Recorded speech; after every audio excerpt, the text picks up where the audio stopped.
explicando casos perturbadores, escandalosos y polémicos en la sociedad salvadoreña.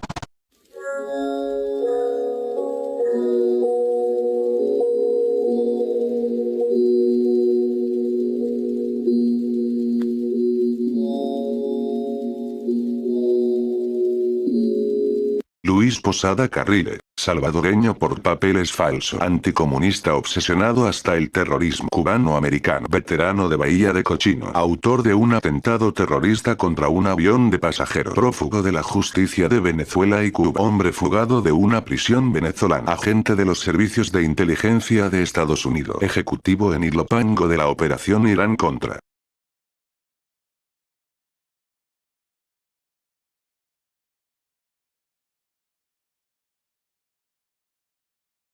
Sobreviviente de varios atentados. Autor intelectual de los atentados con bomba contra hoteles en Cuba perpetrados por salvadoreños. Protegido por las autoridades estadounidenses y por el lobby cubano. Héroe de la Fundación Nacional Cubano-Americana. Narcotraficante. En 1961 participó en la frustrada operación de Bahía de Cochino. En 1976 fue el actor intelectual del atentado al vuelo 455 de Cubana de Aviación. Fue agente de la CIA. Fue ejecutivo de la operación Irán Contra. Posada Carriles vivió en prisión en Venezuela casi una década y escapó caminando. Aterrizó en Costa Rica. Su fuga fue tan bien coordinada que se especula que fue orquestada por la CIA. Entonces vino a El Salvador. Era ya 1985. Un hombre llamado Félix Rodríguez, otro veterano de la fracasada operación de Bahía de Cochino, agente de la CIA y el hombre que aparece junto a Che Guevara en su última fotografía tras su captura en Bolivia y poco antes de que fuera ejecutado,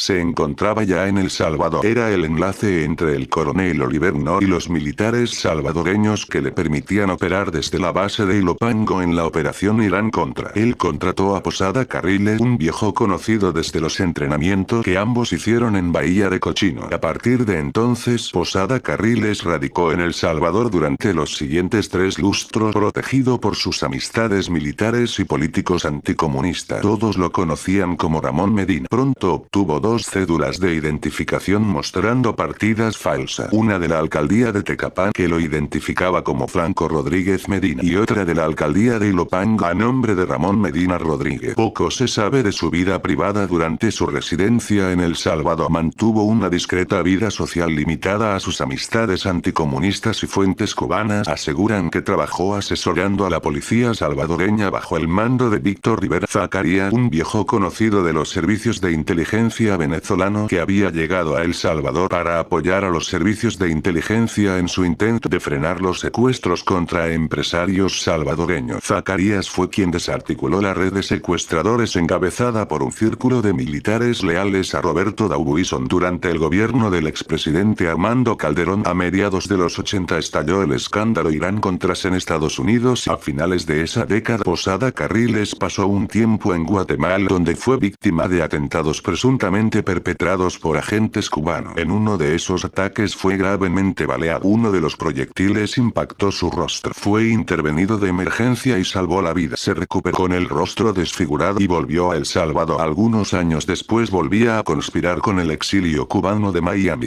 en El Salvador, y con la asistencia del empresario Ramón Sanfeliu, dueño de talleres Moltrot, reclutó a salvadoreños para colocar bombas en hoteles cubanos. Era 1997. Jesús Chávez Abarca, Raúl Ernesto Cruz León y Otto Rodríguez Llerena, todos salvadoreños, fueron capturados y condenados en Cuba por los atentados contra hoteles en los que murió un turista italiano. Todos identificaron a Posada Carriles como el autor intelectual.